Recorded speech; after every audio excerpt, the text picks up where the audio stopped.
கரும்புள்ளி கிராமம் படத்தோட டீசர் பற்றி தான் பார்க்க போகிறோம். இப்போ தான் ட்ரெண்ட் மியூசிக்கில் ரிலீஸ் ஆகிருக்கு. போய் பாருங்கள்.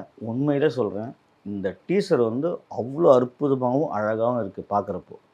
காரணம் என்னன்னு பார்த்தீங்கன்னா, கை விட்டுறாத கருப்பா அப்படின்னு இந்த ஜானகி அம்மா சொல்கிறப்ப நமக்கே நெஞ்சு பதறுது. ஏன்னா கடைசி காலத்தில் கடவுள் தான் நம்ம நம்பிக்கை, நம்மளுடைய உண்மையான ஒரு சக்தி, உண்மையான ஒரு நம்பிக்கைன்னா அது கடவுள் சக்தி தான். அந்த கடவுள் சக்தியை கைவிட்டுறாத கருப்பான்றப்ப இந்த படமும் 100% கருப்பன் கைவிட மாட்டான். ஏன்னா கருப்பனை நம்பினவங்க யாருமே கைவிட மாட்டாங்க. அந்த அளவுக்கு இந்த படத்தோட கதையும் களமும் இருக்குது. காரணம் என்னன்னு பார்த்தீங்கன்னா, தினேஷ் ஏற்கனவே மாஸ்டர் ஏற்கனவே ஏகப்பட்ட படங்களுக்கு டான்ஸ் பண்ணியிருக்காரு. விஜய், அஜித் இருக்கிற எல்லா பிரபலம் இன்றைக்கி டாப் 10ல் இருக்கிற எல்லா ஹீரோக்குள்ளேயும் இவர் ரொம்ப பிடிக்கும். ஏன்னா அவ்வளோ அழகாகவும் நளினமாகவும் அவங்களை ஆட கற்றுக் கொடுத்தவர். அவர் நடிக்க வந்த பிறகு குப்பை கதைன்னு ஒரு படம், சும்மா சூப்பரான அருமையான கதைங்க. கண்ணு கலங்குற அளவுக்கு ஒரு அற்புதமான கதை அந்த படம். அந்த படம் அவருக்கு சூப்பர் ஹிட்டு. அதுக்கப்புறம் 2, 3 படம் வந்தது. ஆனால் வந்ததும் தெரில, போனதும் தெரில. ஆனால் இந்த படம் கரும்புள்ளி கிராமம் அவருக்கு ஒரு கண் வச்சுருக்குன்னு தான் சொல்லணும். காரணம் என்னன்னு பார்த்தீங்கன்னா, இந்த படத்தோட டீசர்லேயே வந்து ஆனந்தம் ஃபோட்டோ ஸ்டுடியோ வச்சுருக்காரு. ஆனந்தமாக இந்த படம் இருக்குன்னு நமக்கு நம்பிக்கை இருந்தாலும், ஆனால் அவர் யோகி பாபு கூட இருக்கிற காமெடி, யோகி பாபுவோட சேட்டை, யோகி பாபுவோட அந்த சண்டை, அவர் 2 பேருக்குள்ள அந்த காம்பினேஷன் வந்து கண்டிப்பாக நல்லா ஒர்க் அவுட் ஆகும்.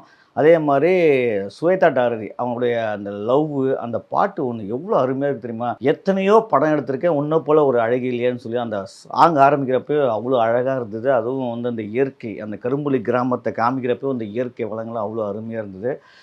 யோகி பாபு, ஜானகி அம்மா, சுவேதா டாரதி, சுப்பிரமணிய சிவா, இந்த மாதிரி ஏகப்பட்ட நட்சத்திரங்கள் இந்த படத்தில் பண்ணியிருக்காங்க.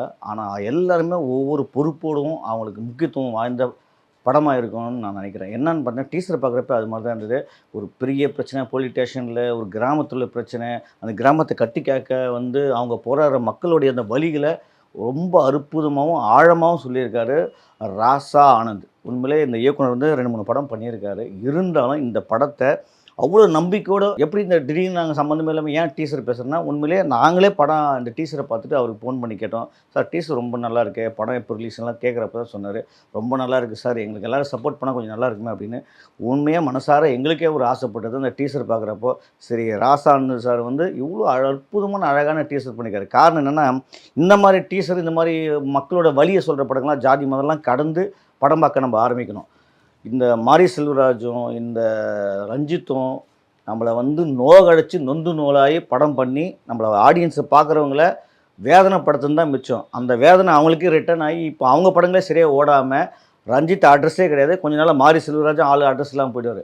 ஆனால் இவர் அந்த மாதிரி ஜாதி மதம்லாம் ரொம்ப திணிக்காமல் டீசரில் வந்து அந்த வன்மத்தை காமிக்காமல், ஆனால் அவ்வளோ அழகாகவும் கரும்புள்ளி கிராமம் மக்களோட வலி, அந்த வலியை எவ்வளோ அழகாக சொல்லணுமோ அது கிராமத்து சாயலில் இவ்வளோ ஆர்டிஸ்ட்டை வச்சுன்னு அழகாக சொல்லியிருக்கேன்னா, உண்மையிலே ராசா ஆனந்த் அவர்களை பாராட்ட தான் ஆகணும். இந்த படமும் கண்டிப்பாக அவருக்கு ஒரு வெற்றி படமாக தான் அமையும். காரணம் என்னன்னு பார்த்தீங்கன்னா, அதோடைய ஆர்டிஸ்ட்டு இப்போ யோகி பாபு போட்டவே நிறைய படங்கள் செம்ம ஹிட்டு. நம்ம தினேஷ் சொல்ல வேணால் ஒரு ஹிட்டு படம் கொடுத்தவர். அதே மாதிரி இந்த படமும் மிகப்பெரிய வெற்றி அடையணும். இந்த டீசர் எப்படி நமக்கு ரொம்ப நல்லா இருந்ததோ இந்த படமும் அந்த மாதிரி ரொம்ப நல்லா இருக்கணும். நானும் மியூசிக் நல்லாயிருக்கு, கேமரா ஒர்க் நல்லாயிருக்கு, எடிட்டிங் சூப்பராக டீசர் கட் பண்ணியிருக்காங்க. அதே மாதிரி இந்த படத்தையும் ஒரு 2 மணி நேரத்தை பர்ஃபெக்டாக கட் பண்ணி இதே டீசர் எவ்வளோ அழகாக இருந்ததோ அந்த படமும் அப்படி கொடுத்துருங்க. இந்த படம் இந்த வருஷத்தின் மிகப்பெரிய வெற்றி படமாக அமையணும்னு நானும் கடவுளை வேண்டிக்கிறேன். கருப்பை கைவிட்டுற மாட்டோம். இந்த வீடியோ உங்களுக்கு பிடிச்சிருந்தா லைக் பண்ணுங்கள், கமெண்ட் பண்ணுங்கள், ஷேர் பண்ணுங்கள், சப்ஸ்கிரைப் பண்ணுங்கள்.